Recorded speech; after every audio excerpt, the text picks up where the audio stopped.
Hey everybody, how's it going? Cynthia, Cheryl, Luana, Susan, good to see you. A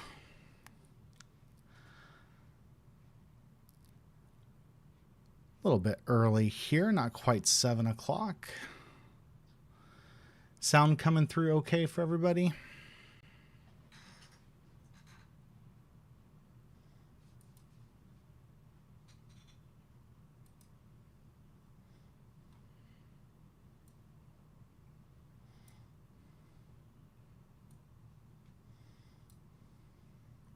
Good, good, good.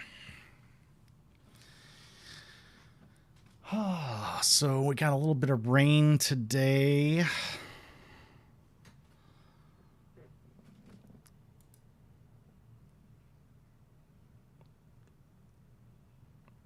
Now a 32% chance of rain tomorrow.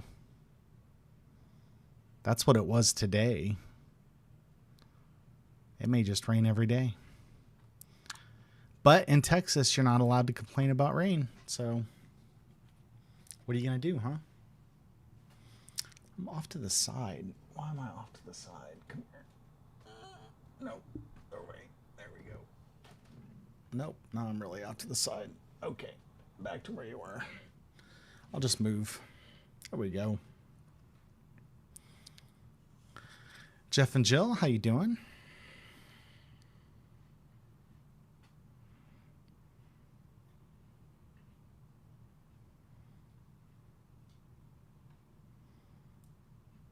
Did you guys have a good weekend?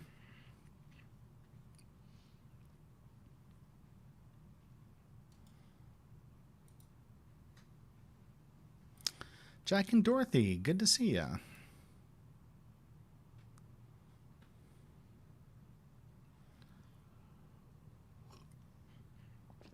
Just in time for the beginning of Genesis. We actually talked about Genesis last week in significant detail, but it was more about my approach to the stories and I guess that's basically it. Kind of what we would call epistemology, like how do we know what we know? What is it that we're trying to learn from the book of Genesis? Those sorts of things. So you can go back and check that if you missed it. But today we're going to actually read the first creation story. There's 2 creation stories in the book of Genesis. If you're not paying real close attention, you can miss the fact that there's 2 of them.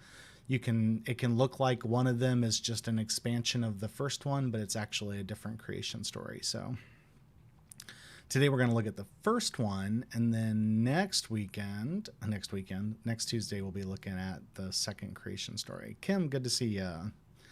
Yeah, being at church was really great. Really enjoyed it. Was glad you all could be there with us.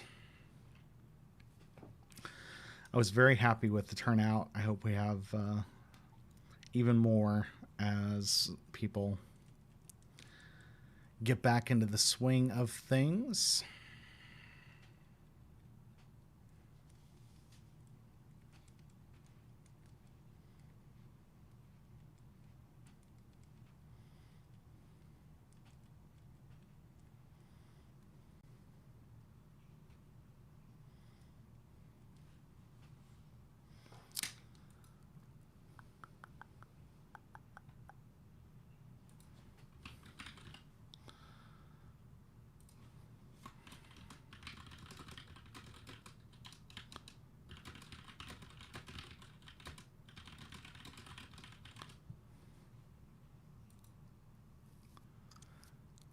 So what, Susan?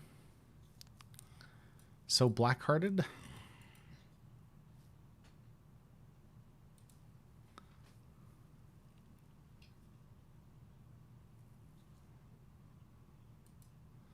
So lovely?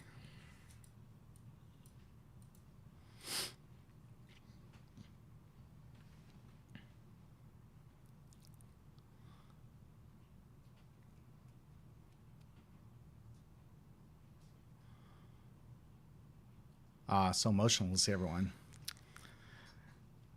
Yeah, it was really good. It really was. Um, and there were actually, I found out some other churches around us who just started on Sunday as well. So very interesting. And then another church the week before went maskless, basically. And they said that was a huge difference. To be able to see people's faces was very significant. So that was pretty cool. We had our first district meeting in a while. It was district conference, and they kept talking there about how great it was to see people's faces. So we missed that whole sort of, for better or for worse, we missed the whole period of time where people were at church but masked up and socially distancing, and many of them, you know, it was obviously no contact, no hugging, that kind of stuff. Most of them were not singing. At least that was if you were following the CDC recommendations, they weren't singing. So we kind of missed, like I said, for better or for worse, we missed all that and got to jump right into being able to see each other and hopefully safely, you know, sing and all that. It was good. It was really good. Oh, and then at the district conference, Oak Park won an award. Two churches in our district of 50 or 60 churches were issued awards for working towards what they call the WIG, the wildly important goal, which is just another way of stating to make disciples. That is our purpose. That is our goal. We won an award for the work we did in streaming during the period that we were off in COVID, and the fact that we had people become connected to the church, either completely, or people who hadn't been for a long time sort of came back through the streaming, and our successes in that. So that's due to all of y'all. So thank you very much. It was very neat. I won we won a golden John Wesley bobblehead that will be sitting on the table when you go into church. So make sure you take a look at the bobblehead. Sarah, good to see you. Evelyn, glad you are here. Janice, you're okay. You know we don't get going for real until 7:10. Although at church, I'm going to have to start getting more serious about starting right at 10:45. Otherwise, I get blamed for going over. I mean, it was my fault that we went over, but anyway, we had a lot to talk about on Sunday. This next Sunday we weren't going over. I really am I'm gonna tone down the length of the sermons, and we're gonna take 2 weeks when we need to take 2 weeks. I like that. We started doing that with the streaming, and I think it's better. I mean, I could go on and talk forever, but I recognize that not everybody feels the same. Ben, good to see you. Glad you are with us. Got some folks watching over on YouTube. I'm glad that you are with us as well, whoever you are. Very good to have you. I bet Dorothy Lightfoot's over there. Dixie and Norris might be over there. We've got quite a few people who watch us on YouTube but don't have accounts where they can comment. Yeah, it was first Sunday, and it was great to have communion. We'll be out on time, although I'm not, you know, I have made a career out of not caring what time it was. So, but again, I recognize that not everybody feels the same. So, Susan, yes, no, I don't know. I definitely, here's my dilemma. At this particular point in time, I don't really want to just throw up cameras in the sanctuary, which was the original plan, and stream that service, because I think that what makes this work the way that it's worked is because of what's happening right now. You asked a question and I'm responding to it. I obviously can't do that if we're just streaming worship on Sunday mornings. And again, I think that what has made this work the way it has for us is the community that we've built by being able to have discussions. Not super convenient with a 20-second delay, but we've made it work. And I think it's been very special. Another thing I'm a little bit afraid of, and eventually we will get there. Eventually we will put up cameras and stream Sunday worship services. We'll get to that point. But I also don't want to give people an easy way to not come to church. Because what'll happen is they'll say, okay, today I really don't think I want to go. I'll just catch the stream. And then that becomes, well, I don't have to catch a stream right at 10:30. I can catch it later in the day. And then that becomes later in the week. And then we don't, we know how much we missed being together. So I don't want to facilitate that. That is a fear that I have, whether it's justified or not. The big thing is I want to be able to have times where we can do what we're doing right now.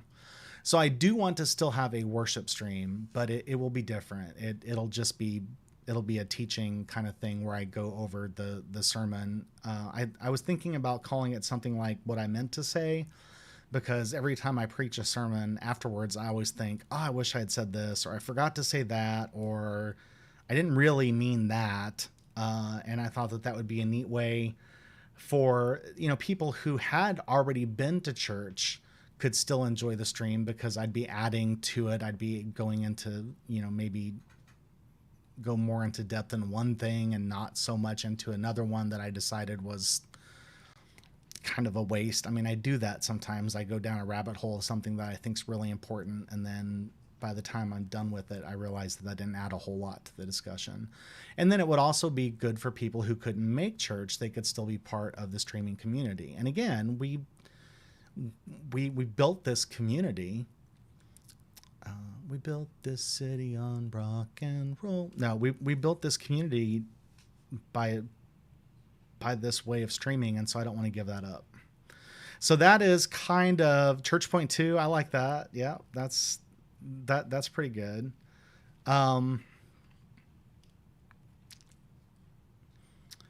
We need to, well, I don't know if we need to break the new norm and be back to the old way.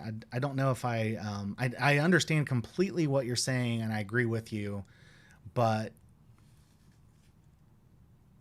I want to break the new norm and get back to a new way, I guess is the way that I would put it. So we're, the church sign right now, it says we're not just starting, we're starting over. And that's, it felt like I had buy-in for that on Sunday, and I'll talk more about that this coming Sunday. So we're really trying to start something new. But yes, I am thinking about a Sunday evening service for that, like maybe 5 o'clock on Sunday.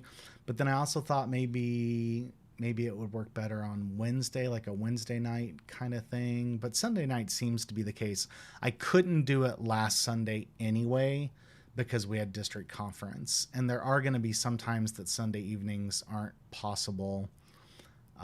But that's mostly what I'm thinking, is that we built this church on the rock, on Petros, right? Or we say that, but we know Jesus is the foundation. Anyway, so that's what I'm thinking. Probably a Sunday evening at 5 o'clock, time together, a worship time together, and I might do some music too. I've still got the piano and keyboard and stuff that I can do that with. I guess you wouldn't hear it if I played it right now because it's the wrong scene, but so I could do a little bit of music. It wouldn't have Amy, Chet, and Heather's input into it, but might focus a little bit more on the discussion side of things if we can. So, no, we built this city on rock and roll is,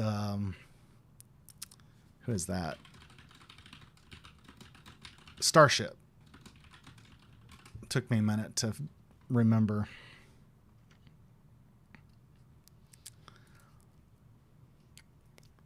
Cheryl and I watched Rock of Ages, which is a movie that came out in like 2000 with Tom Cruise, and it's filled with 1980s music, and it was awesome. And I knew like almost every song, what it was and where it came from. It's kind of neat. They sing all the famous songs from the 80s, but in the universe of the movie, their bands are writing those songs instead of belonging to Def Leppard or Journey and some other groups. So it was good. If you haven't seen it, it's actually pretty. We enjoyed it. It's a musical, and I like musical movies. Hey, Jennifer, good to see you. CCR for me, like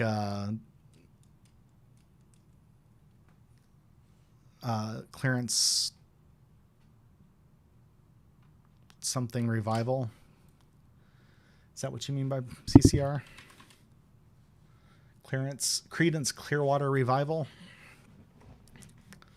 Rolling on the river. Proud Mary, right? Dun dun dun. We really should get started here.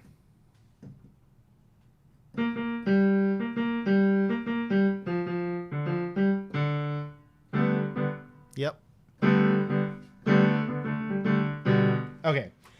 That's enough of that shenanigans. Let's get going. Free Bird. See, that's getting into the 70s. This was 80s. So you got to watch. What's the one that we like, sweetie, that you love so much with ABBA?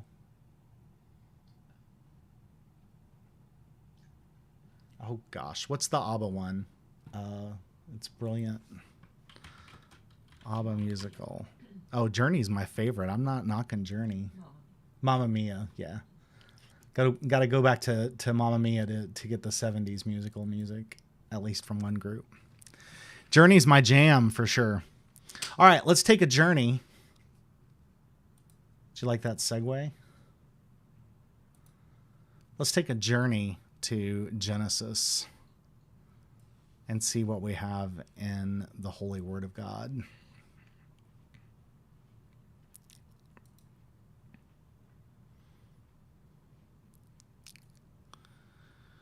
All right, I'm reading from the NRSV, but sometimes the notes that I have are from translations from the NIV because they're slightly different. So I'll be sure to mention that when that is the case. Get a drink here. So we read the first 5 verses, but we're going to start over.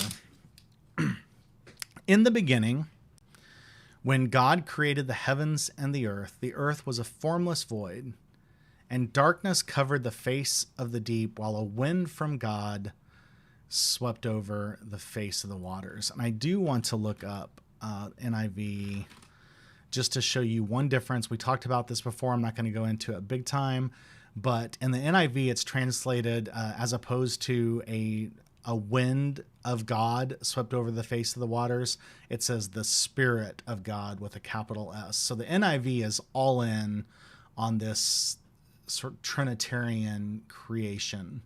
And we talked about this last week, and I'm not going to get into it today.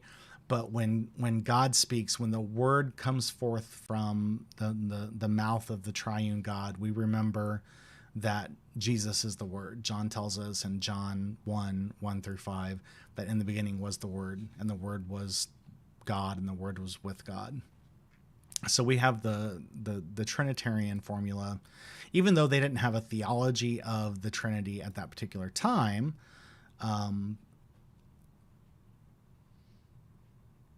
King James.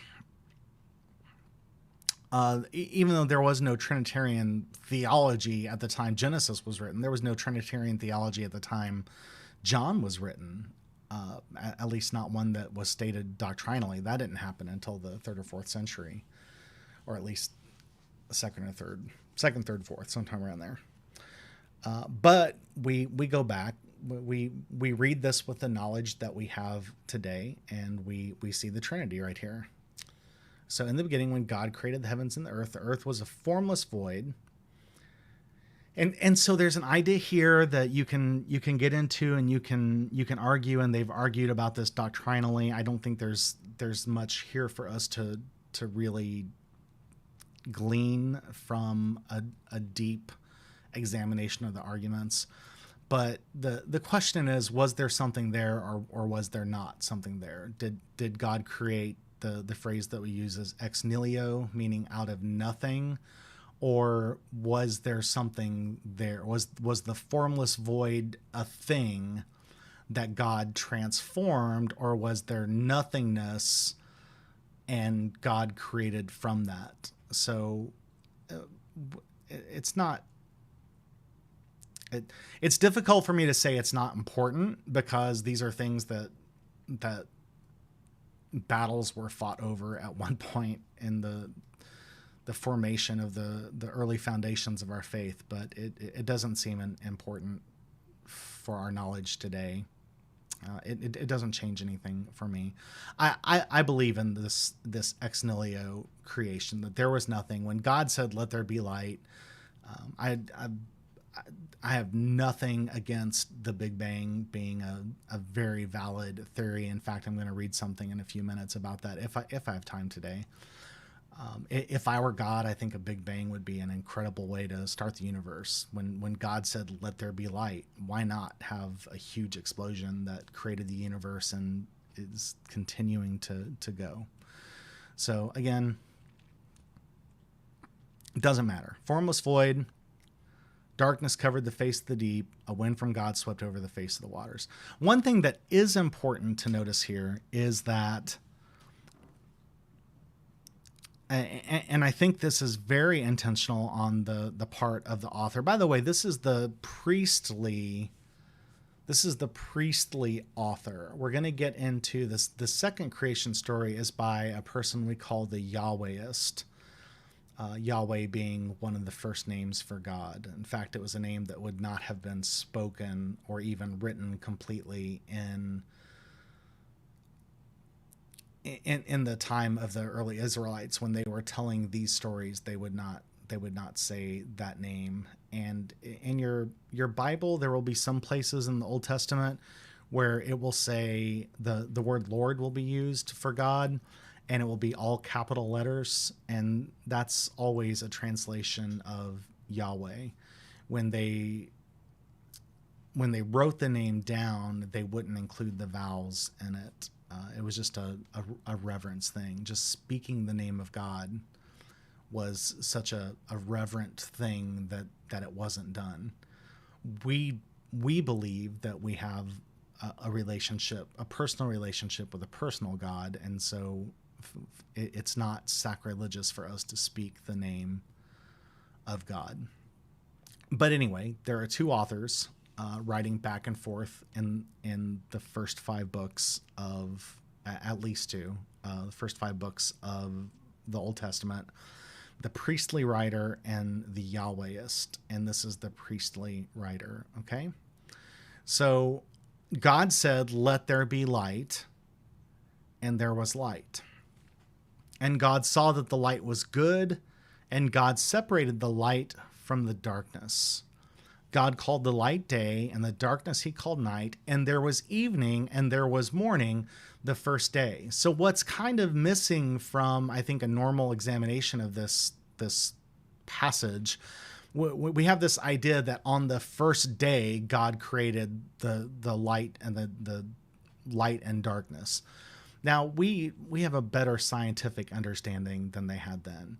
They believed at the time that there was an emanating light source. When they didn't see the sun, it was still light. When it was cloudy, it was still light. At dusk and dawn, it was still light. So there was an idea that there was still light sources, but that the sun was a way of magnifying that light, and that's what God created at that particular time. And then, of course, the night we know is simply the Earth rotating away from the sun and not having the sun shine on the Earth, and so that becomes dark. We understand that happens because of the rotation of the Earth. They had no possible way to understand that at the time that this mythology was recorded. But what's missing is the fact that God is creating the first day. It's not just that God created on the first day and that the thing that God created on the first day was light. God created day and night. The real creation of the first day is time itself, which shows that before this account, before this account of creation, when God still existed, when the triune God still existed, Father, Son, and Holy Spirit, there was no idea of a temporal existence like we understand now. So on that first day, it's not just that God created the light and separated the light from the darkness, it's that God created time. Which I think is important for us to remember, that the beginning of the universe, right? In the beginning, God created the beginning. Okay? And God said, "Let there be a dome in the midst of the waters, and let it separate the waters from the waters." And so what this explains, really, interestingly, during the time that this was written, there was really no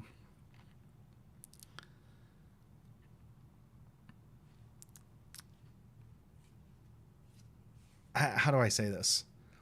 In older texts like Homer's Iliad, Odyssey, and the Iliad, and in older texts like the biblical writings, you will find when colors are mentioned, and the Bible is not the best source for this because colors aren't mentioned very often, but the color blue is never mentioned. There's a really interesting thought that human eyes couldn't see the color blue back in those days, and that's why it was never described. But what we have here is the sky, which is blue, one color, and the water, which is blue, a different shade of the same color, but perhaps the eyes weren't capable of distinguishing them quite as well as we do now. That's what God separated at that time, and it tells us that God called the dome sky. And so now we have on the horizon, but before we've even got sort of dry land, we've got two planes of existence. We've got the waters on the ground, and then we've got the sky and the heaven, and there's this horizon that is the dome that separates the two.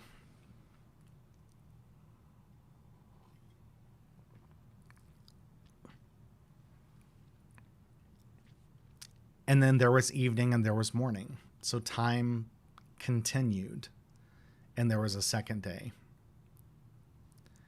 And God said, "Let the waters under the sky be gathered into one place, and let the dry land appear." And it was so. And so now we've got water, land, and sky. And this becomes as deep of a scientific explanation as the early history of the Israelites go into.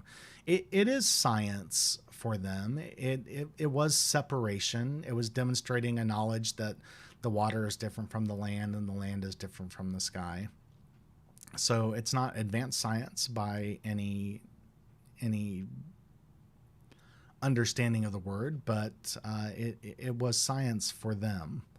So again, as I mentioned last Sunday, I've before doing a little bit more research for this particular study, I think I would have said that the Old Testament was never written to be a science text, and I still believe that a little bit. But I also think that maybe it was actually a little bit of an attempt at being a science text. But what I want to hold on to and what I want to teach, and something that we're going to have to, I guess you don't have to do anything, But as I go, I'm going to operate under the assumption that it's a pretty bad scientific text. Okay, so even if that was the intention, it didn't do a very good job of it, because they didn't have the tools that we have today. They didn't understand about the Earth's rotation and the Earth's orbit, and Galileo got in trouble for that millennia after this mythology was written down. So we don't want to look at it as a science book. Also, historically, the Bible is not these early chapters. In fact, all of the first five, the Deuteronomical books, the first five books, the Pentateuch, the Torah, they're. I'm not saying that they weren't written to be a history, but it's not a good history book either. These are stories that were told and probably changed over time until they were written down. And once they were written down, then of course they never changed. When we get into the book of Kings and some places around there in the Old Testament, then we actually start having some other books that were written around the same time period that we have corroborating those stories. And the history gets a little bit better. By the time we get to the New Testament and a lot of the Apocrypha that exists in between Old Testament times and New Testament times, those are much more accurate history books. So the point being that I don't find value in reading Genesis as a science text, and I don't find value really in reading Genesis as a history text. So what I'm looking for is the truth that God has placed within these words that exists outside of science and outside of history. There's a much deeper, more important truth for us to learn. And it comes down to asking the right questions. What questions did the author, what question was the author answering when the author wrote these words? If you come up with the wrong question, then the answer is meaningless. But I'll explain that a little bit better in just a minute. I absolutely believe that science and faith are completely tied together. There are a lot of people that have made a lot of, that's the problem, right? Is that if you say that Genesis is science, and then it's very easily proven that the science is wrong, then the conclusion is that Genesis is wrong. That's the problem. So by acknowledging the fact that it's not good science, it was perhaps the best science they had at the time, but that there's still truth in it for us to learn, then faith and science are not separate. They're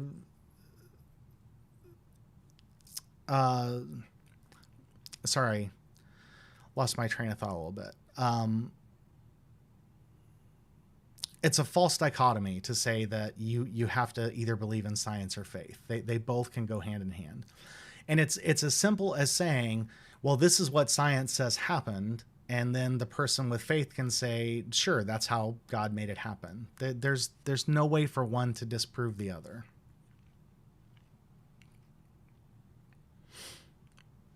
Okay. So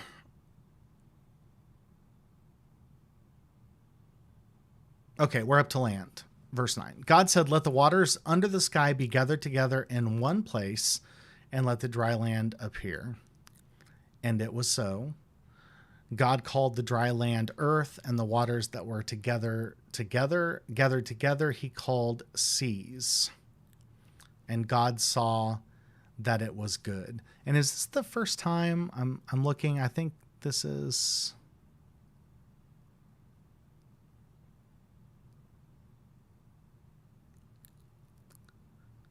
This is the first time that God looks at what God has done and says it's good. So God has literally created time.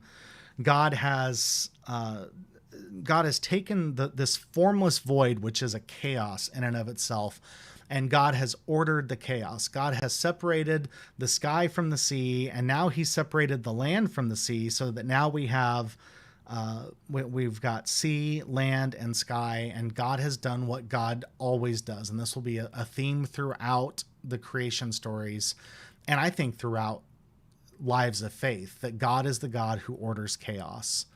And so we had this formless void, this chaotic sort of non-existence where time didn't even exist. And God methodically, day by day, such as it is represented, puts order to this chaos. Yeah, I would say that faith and science are intertwined. I mean, there's no reason for them not to be. There's nothing.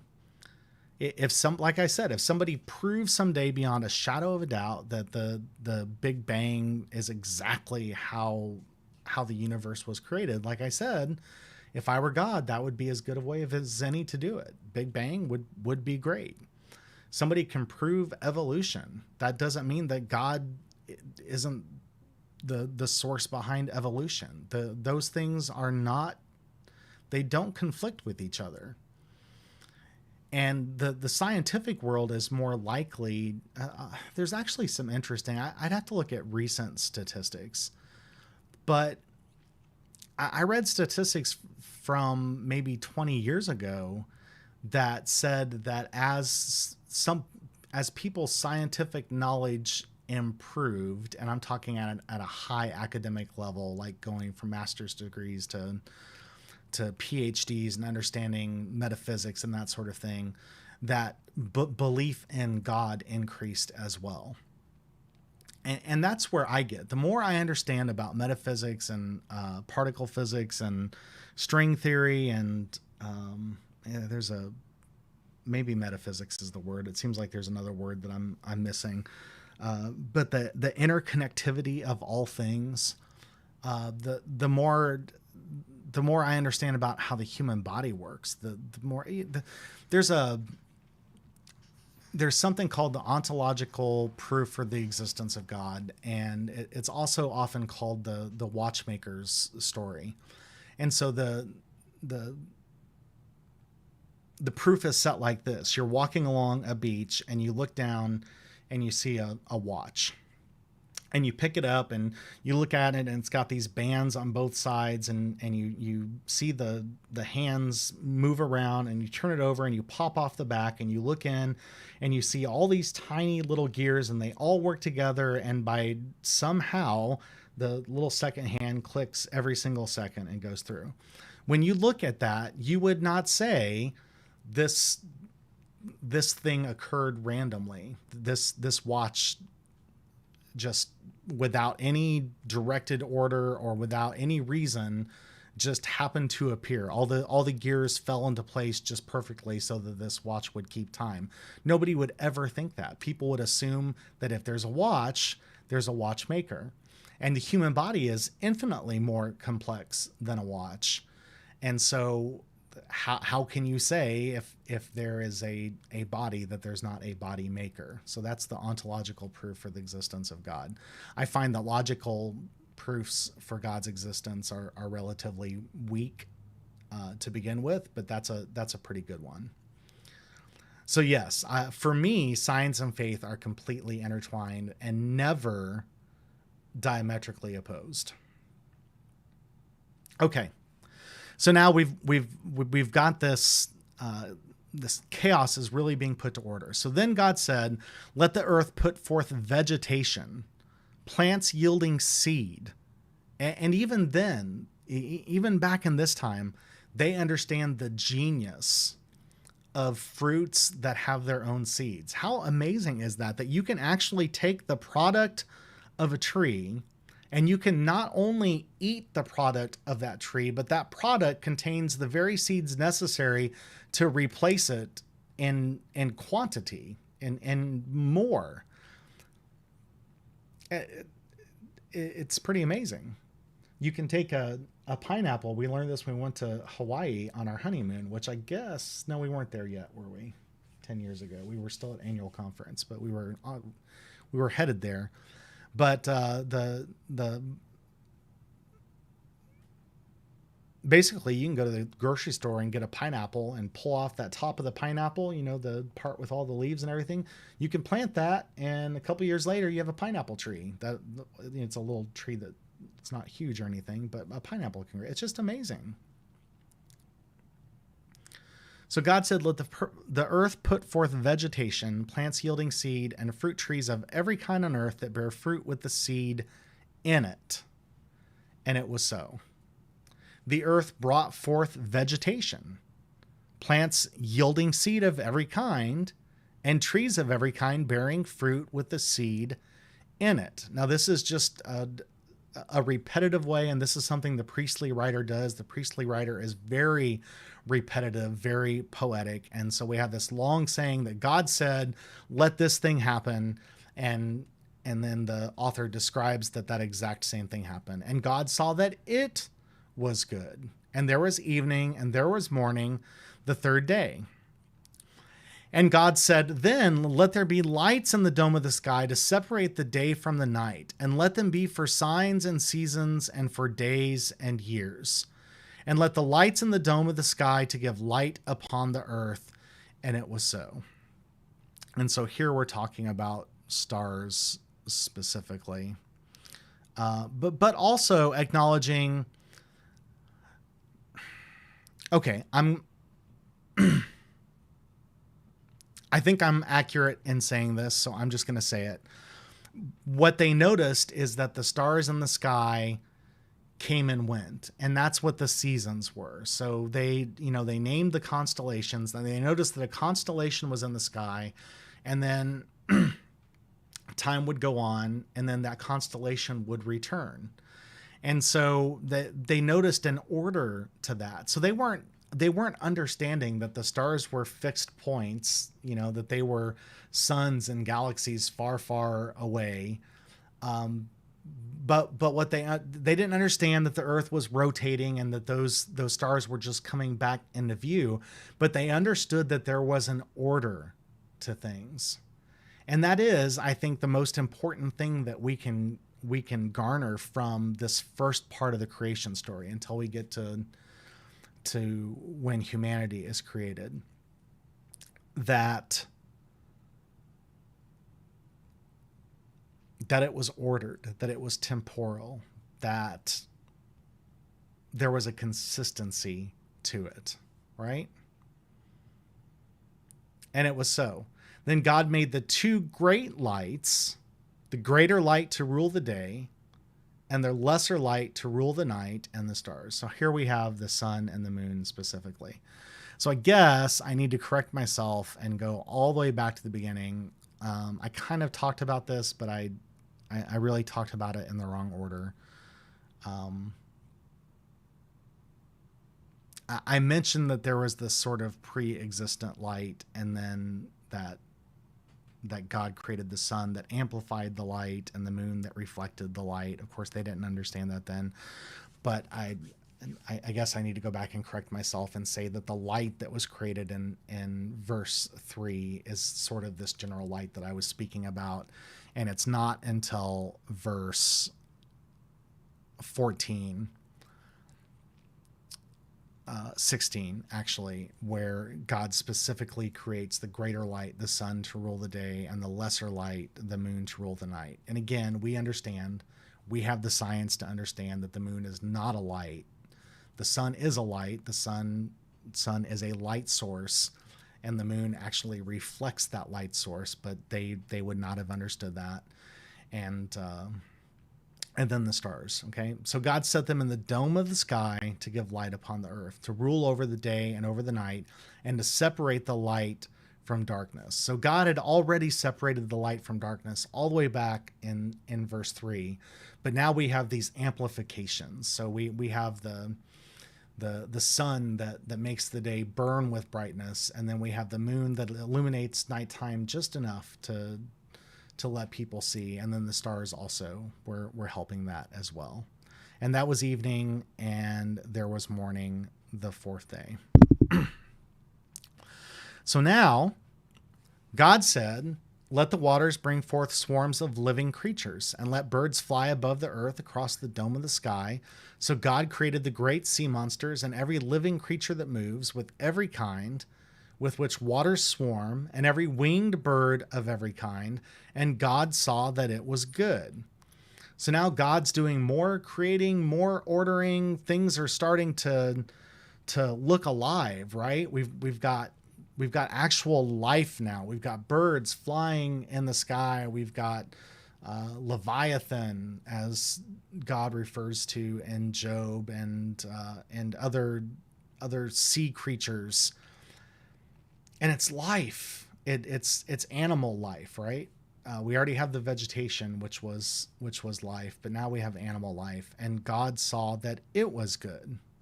And God blessed them, okay, the animals, saying, "Be fruitful and multiply, and fill the waters in the seas, and let birds multiply on the earth." And there was evening and there was morning. It was the fifth day. So more and more ordering of the chaos. And then God said, "Let the earth bring forth living creatures of every kind, cattle and creeping things, and wild animals of the earth of every kind." And it was so. God made the wild animals of the earth of every kind, and the cattle of every kind, and everything that creeps upon the ground of every kind. Again, we have this repetition that is the signature of the priestly author. And God saw that it was good. So again, we still have this repetition. What a great story to be telling about the creation of life, about the creation of the universe, about the creation of time. It has all the good things that good stories have. This repetitive sort of refrain that God sees that it's good. God creates. Again, it didn't happen until the third day.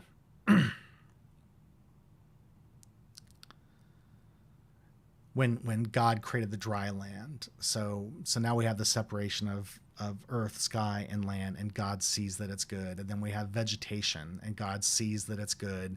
And then we have the stars and the sun and the night, and God sees it and it's good. And then now we have animals in the ocean and on the earth, and they've been told to multiply and fill the earth, and it's good. All right, and so now we are on day 6.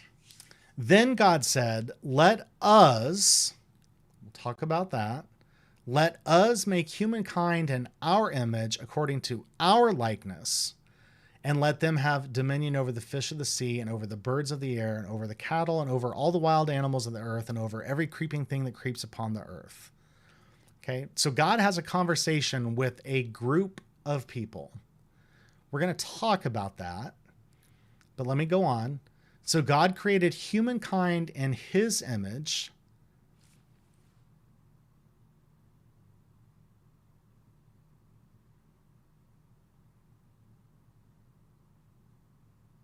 Literally Adam, by the way, humankind. Just looking at the Hebrew here. Okay. God created humankind in his image. In the image of God, he created them. Male and female, he created them. So again, we have this repetition, right? God created humankind in his image. In the image of God, he created them. Male and female, he created them. I think it's worth talking about the fact that the image of God included both male and female in this first creation story. Male and female, he created them.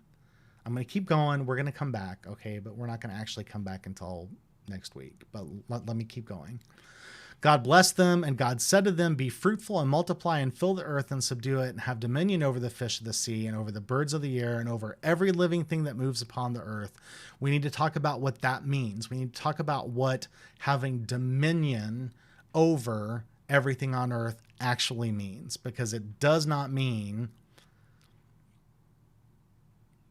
what some people think it means. It doesn't mean that it's ours to destroy. It means that it's ours to take care of. Very significant difference. We'll get a lot more of that in the second creation story as well. God said, "See, I've given you every plant yielding seed that is upon the face of all the earth, and every tree with seed in its fruit. You shall have them for food." And I have bad news for you. The bad news is that we were originally created to be vegetarians. At least that's what this story tells us. There's proof of this later on. After the flood, God makes a change, and after the flood, God gives animals to humans to eat. But in the original creation in the garden, well, we're not anymore. But that was the original creation, and that's right. Sea monsters like Old Nessie, Loch Ness Monster, Leviathan, Davy Jones, all those sea creatures were made. Yeah, we were. Yeah, I guess vegan is a better phrase, word to use than even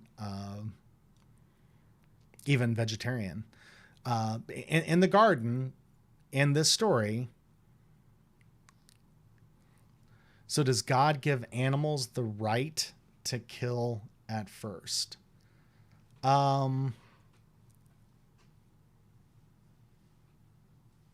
Yeah, let me continue. The answer to that is yes. Let me continue.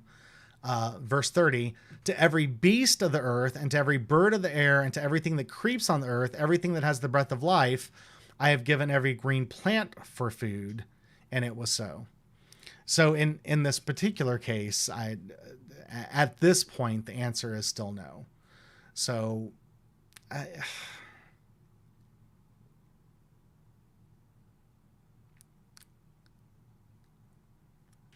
I guess my real answer is I don't know, Sarah. I don't know what God's original intention was. We were, as the story is told, keep in mind, humanity is not, the earth is over populated, right? In fact, we're supposed to go forth and multiply and fill the earth. The animals were supposed to go forth and multiply and fill the earth. So I guess the understanding of the history of the Israelites is that wasn't perfection. We'll talk about that next week too. But in this original plan that God created, where Adam and Eve, which we'll come forth and talk more about in the second creation story. In this first creation story, the vegetables were supposed to sustain everybody. That was the plan, including the animals.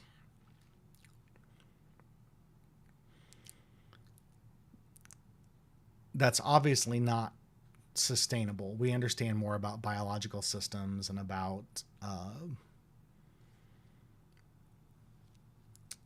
there's a word that I'm looking for that I can't think of right now, but the imbalance that would be created if animals didn't have natural predators, and if they weren't natural predators, and if there wasn't sort of a chain like that. But in the beginning, yeah, God created everything to live in harmony, and the grass was supposed to be for the animals, and the fruit was supposed to be for the humans. And it was so. And God saw everything that he had made, and we're coming to the end of the story. And so now we have this great rhetorical device where this refrain that we have is amplified. So it's not just good, it's very good. When God creates humanity and he gives the creation to humanity and says, take care of it. I give you dominion over it so that you can subdue it. And again, we'll talk about this more next week. To tend to it, God saw everything that he had made, and indeed it was very good. And that's the breaking of that that refrain. It was good, it was good, it was good, it was good. But when God created humanity, it was very good. And there was evening and there was morning the sixth day. Thus the heavens and the earth were finished and all their multitude. And on the seventh day, God finished the work he had done, and he rested on the seventh day from all the work that he had done. So God blessed the seventh day. There's actually an interesting debate about whether God did any creating on the seventh day. The NIV says, I believe on the seventh day, God had finished the work. And that translation is criticized as not being correct with Hebrew. I didn't study Hebrew, so I'm forced to just read what people who have studied say about it. But anyway, whether God created anything on the seventh day or not, God finished the work that he had done. So perhaps on the seventh day when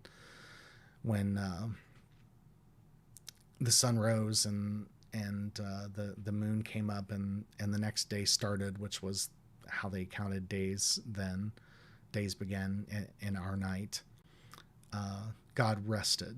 And so there's this rhythm, right? And so it ends, God blessed the seventh day and hallowed it, because on it God rested from all the work that he had done in creation. And so that creates this rhythm where God worked, God worked, God worked, God worked, God worked. Then God really worked, did the biggest part of the work, and then God rested. And that creates this rhythm that the Israelites lived in. And rhythm was very important to the Israelites, as we'll learn as we go through the book of Genesis and into the other Deuteronomical books.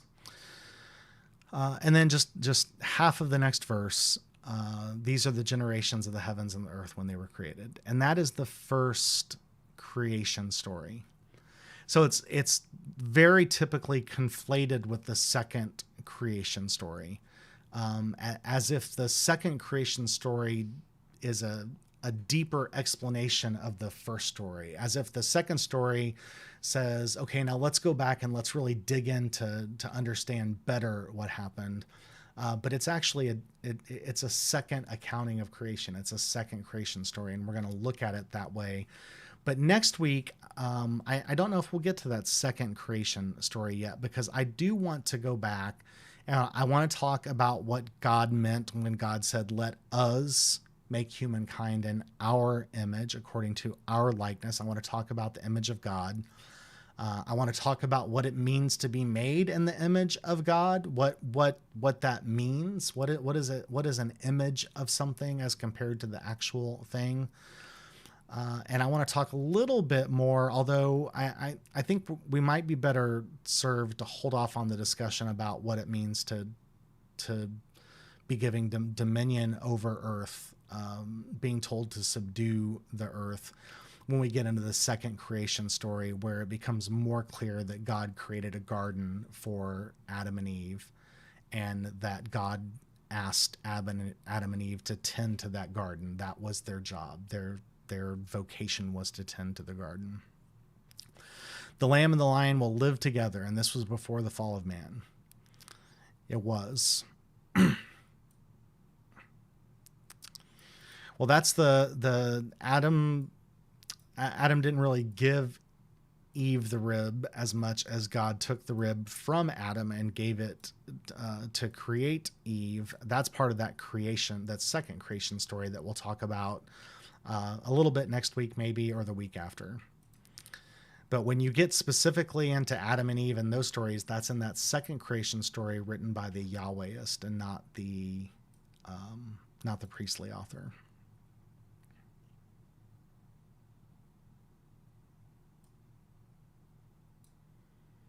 And we can have a good conversation about the fall of humanity, about what it means to be a broken people living in a broken world.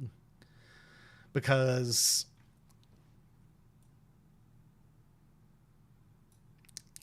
there's some deep theology to talk about there. Hey, Ruben, how you doing?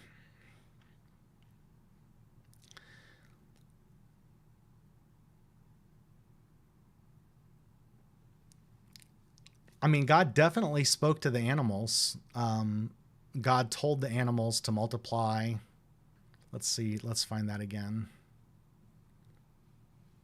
God blessed them, saying, "Be fruitful and multiply and fill the waters and the seas and let the birds multiply on the earth." So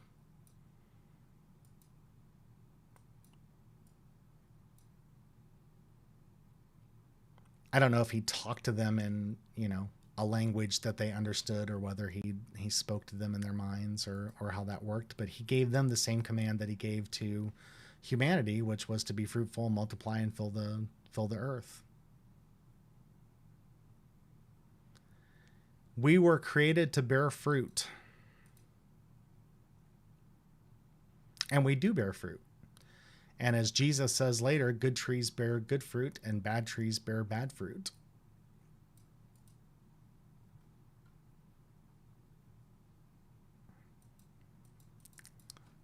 Yeah, I don't know if it was Dr. Doolittle.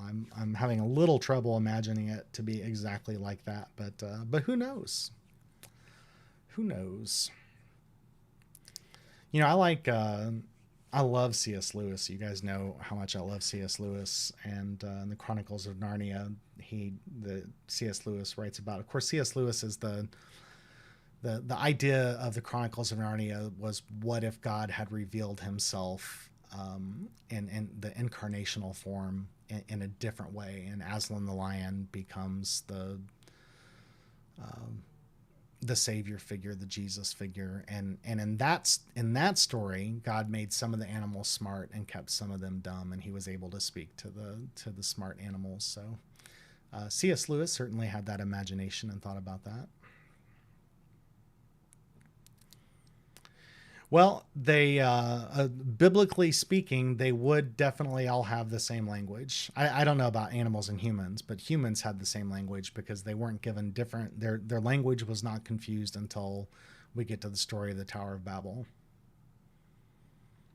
So there is one story in the Old Testament about a donkey talking to a human, but that's a particular case, and we do need to be careful extrapolating particular cases to everything. Although I don't think there's any harm in it necessarily.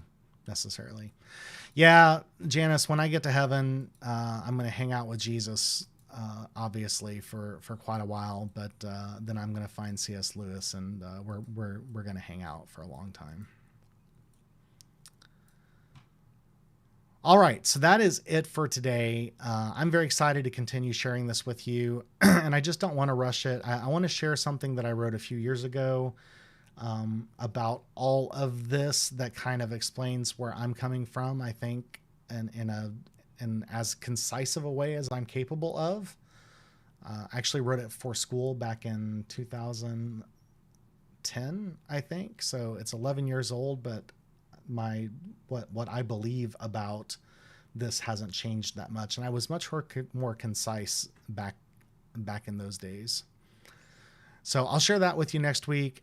Again, as we talk, I know Luana had specifically asked about this conversation that God has, where God says, "Let us make humankind in our image." So I'm going to talk about that more next Tuesday as well. So maybe we won't get to the second creation story. I think we'll get into it. I don't think we'll finish it, but we're not going to rush everything. And yeah, I thought I could talk to animals too. In fact, the only time my dad ever really yelled at me was when I had all 13 of our cattle lined up and I was teaching them the alphabet. So Dad got a little upset with me that day. I mean, to be fair, I was like 6, but all right, everybody, let's close with prayer. We're past 8. Thanks for sticking with me, and thanks for being here too. Got quite a few people watching tonight. All right, let's pray. Holy God, it's so awesome to be together and to have this fellowship and to have this time to study your word. These are stories that so many of us have they were stories we heard when we were growing up, and perhaps there was not a lot of opportunity to go back and to dig in. And so it's good to go back and to dig into these stories and to glean from them the truth that you have embedded within them, Holy God. We are here to discover your truth so that we can live into and out of your truth, so that we can indeed be people who bear good fruit. So we ask that you bless our time together, that you give us wisdom, that you open our hearts and our minds, and we just thank you for your presence. We lift up to you everyone here, everyone not here. In the same way, God, that you gave us dominion over the earth, we know that you have dominion over us, and we know that we are in infinitely better hands. And for that, we give you thanks. In Jesus' name, amen. All right, everybody. Sunday at church, 10:45. Please come to church. It's not the same without you. And it was awesome last Sunday, and it's going to be awesome this Sunday. So I guess that's it. I'll close down. We're already past 8. So I will just tell you what I always tell you, which is God bless, Godspeed. And as always, thanks for watching.